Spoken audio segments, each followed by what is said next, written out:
But we are now going to go into our favorite place with our favorite guy.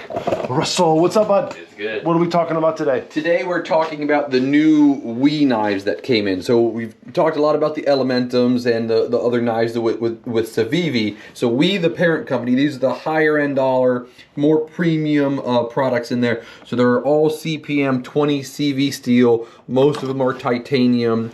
This one even has titanium with this beautiful wood inlay. So these will be very elegant, super useful, very lightweight. So they use different locking mechanisms. So this one has the button lock. That's the button lock kitefin, and just some absolutely elegant and beautiful knives. I can't remember the names of all of them right off the top of my head, but check them out if you're interested. Just like I said, these are the ones where they really show what they can do. Just lovely actions, lovely knives. Right on. All right, y'all. We'll wrap up the week here. We appreciate you watching. Everyone have a good and safe weekend. We'll see you on the next one. Peace.